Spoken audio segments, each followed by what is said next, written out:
സംസ്ഥാനത്ത് വരുന്ന 4 ദിവസം ഒറ്റപ്പെട്ട ശക്തമായ മഴ തുടരുമെന്നാണ് ഇപ്പോൾ കാലാവസ്ഥാ വകുപ്പ് അറിയിച്ചിരിക്കുന്നത്. ബംഗാൾ ഉൾക്കടലിൽ ന്യൂനമർദ്ദ സാധ്യത നിലനിൽക്കുന്നുണ്ട്. അതുകൊണ്ട് തന്നെ വരും ദിവസങ്ങളിൽ സംസ്ഥാനത്ത് മഴ ശക്തിപ്പെട്ടേക്കും. അപ്പോൾ തിരുവനന്തപുരത്ത് നിന്ന് MG പ്രതീഷാണ് ചേരുന്നത്.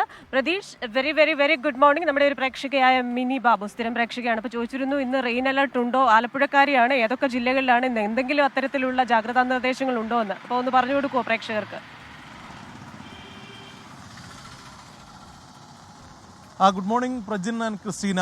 ഇന്ന് കാലാവസ്ഥാ നിരീക്ഷണ കേന്ദ്രം നിലവിൽ മഴ മുന്നറിയിപ്പുകൾ ഒന്നും തന്നെ നൽകിയിട്ടില്ല. പക്ഷേ സംസ്ഥാനത്ത് പലയിടങ്ങളിലും ഒറ്റപ്പെട്ട മഴ പെയ്യുന്നു എന്നതാണ് നമുക്ക് തന്നെ ലഭിക്കുന്ന വിവരം. സാധാരണഗതിയിൽ രാവിലെ 10 മണിയോടുകൂടിയാണ് ഈ മഴ മുന്നറിയിപ്പുകൾ കാലാവസ്ഥാ നിരീക്ഷണ കേന്ദ്രം പുതുക്കുന്നത്. സ്വാഭാവികമായും ഇന്ന് ഈ മുന്നറിയിപ്പിൽ മാറ്റം വരാനുള്ള സാധ്യതയുണ്ട്. ഞാനിപ്പോൾ ഉള്ളത് തിരുവനന്തപുരം നഗരത്തിലാണ്. ഈ നഗരത്തിൽ രാവിലെ മുതൽ തന്നെ ഈ ഒറ്റപ്പെട്ട മഴ പെയ്യുന്നുണ്ട്. അതിശക്തമായ മഴ ഒന്നും ഇല്ലെങ്കിൽ കൂടിയും ചാറ്റൽ മഴയാണ് തിരുവനന്തപുരം നഗരത്തിൽ അനുഭവപ്പെടുന്നത്. കൊല്ലം ജില്ലയിലും ഈ ഒറ്റപ്പെട്ട മഴയുണ്ട്. തിരുവനന്തപുരം, കൊല്ലം, പത്തനംതിട്ട, ആലപ്പുഴ ജില്ലകളിൽ വരുന്ന 3 മണിക്കൂറിൽ ഒറ്റപ്പെട്ട മഴയുണ്ടാകുമെന്നതാണ് നിലവിൽ കാലാവസ്ഥാ നിരീക്ഷണ കേന്ദ്രം അറിയിക്കുന്നത്. ഒരു ചെറിയ ഇടവേളയ്ക്ക് ശേഷമായിരുന്നു കഴിഞ്ഞ 2 ദിവസമായി സംസ്ഥാനത്ത് വീണ്ടും മഴയെത്തിയത്. അത് റെഡ് അലർട്ടിലേക്കും പിന്നീട് ഓറഞ്ച് അലർട്ടിലേക്കും പോകുന്ന ഒരു സാഹചര്യം ഉണ്ടായിരുന്നു.